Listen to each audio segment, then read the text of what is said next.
उसी प्रकार अरब सागर में एक टापू था जंजीरा। उस टापू पर एक अफ्रीकन हबसी जनजाति रहती थी, सिद्धि। पायरेट्स ऑफ द कैरेबियन, समुद्री लुटेरे जो समुद्र में जाने वाले जहाजों को लूट लिया करते थे, वो सिद्धि उस जंजीरा के टापू पर रहा करते थे। अफ्रीकन हबसी थे जो किसी समय अहमदनगर राज्य की सेवा में काम करने के लिए आए थे, लेकिन कालांतर में वो अपना स्वतंत्र अस्तित्व बनाकर समुद्र में जहाजों को लूटने का काम शुरू कर देते। और एक बार सिद्धियों ने मराठों के जहाजों पर हाथ डाल दिया। बाजीराव गया और उसने सिद्धियों से मुंह में तिनका देकर माफी मंगवाई। सिद्धियों ने सरेंडर किया। काली गाय है तेरी, धूड़ खाई इस बार, आइंदा से अभी कभी ऐसा नहीं करेंगे। कालांतर में सिद्धि हमारे भारत के अंदर ही बस गए।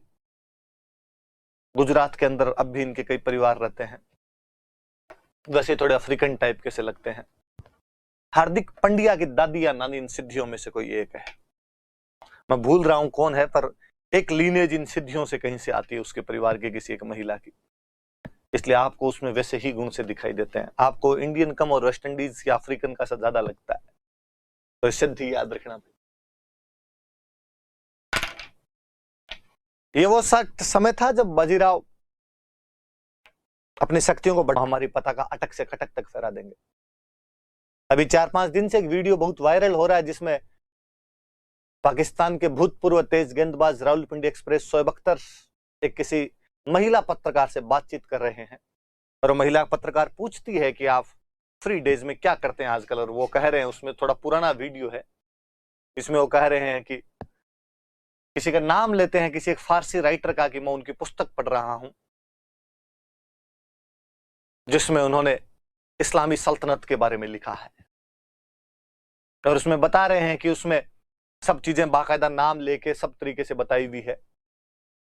उसमें बाबर का वर्णन है कि किस प्रकार बाबर भारत पर आक्रमण करेगा, उसमें शेरशाह सूरी और हुमायूं की बातें हैं।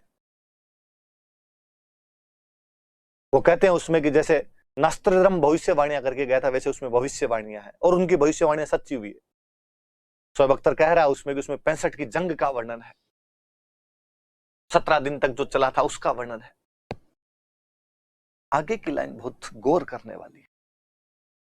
शोएब अख्तर बोलता है कि उसके अंदर यह भी लिखा हुआ कि गजवा-ए हिंद होगा, एक दिन भारत पर अधिकार कर लिया जाएगा, हिंदुस्तान पर पूरी तरीके से अधिकार कर लिया जाएगा। मेरा ध्यान इस लाइन पर गया कि शोएब अख्तर कहता है कि उस राइटर ने लिखा है कि अटक का दरिया 2 रंगीन हो जाएगा। वापस अटक का उल्लेख क्यों है? शोएब अख्तर कहता है कि वो ये भी लिखते हैं कि हम कश्मीर पर कब्जा कर लेंगे और फिर आगे पूरा हिंदुस्तान फतह कर लिया जाएगा। तो मुझे और लगता है कि अक्सर पाकिस्तान के लिए आहें भरने वाले भारतीयों को वीडियो बार बार सुनना चाहिए और उन्हें इस बात का ध्यान रखना चाहिए कि तुम भले कितने ही मानवता सदासेता दिखाने की कोशिश करो, उन पाकिस्तान वालों के मन में तुम्हारे प्रति केवल घृणा घृणा और घृणा है। पता नहीं कईयों के क्यों मन में इतनी कोमल कौंपलें फूटती रहती है गले मिलने के लिए कि भाई है, पहले हम एक थे, नहीं थे, पहले भी एक नहीं थे, अब भी एक नहीं होंगे। संस्कृतियों का टकराव है पाकिस्तान के साथ। जिस शोएब अख्तर का पूरा वीडियो चैनल भारतीयों द्वारा चलाया जाता है, वो उसमें ये सब बातें कर रहा है।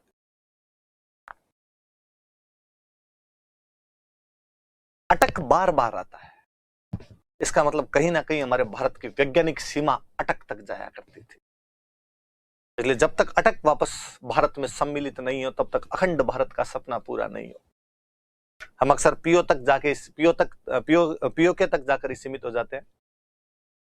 तो जब तक सिंध नहीं आए तब तक हिंद का कोई मतलब नहीं है। तो याद रखना, इस अटक की मैंने खूब सारी बातें बताई। आपके भी कभी ऐसी कोई चीजें और कहीं से जुड़े तो बताना मुझे।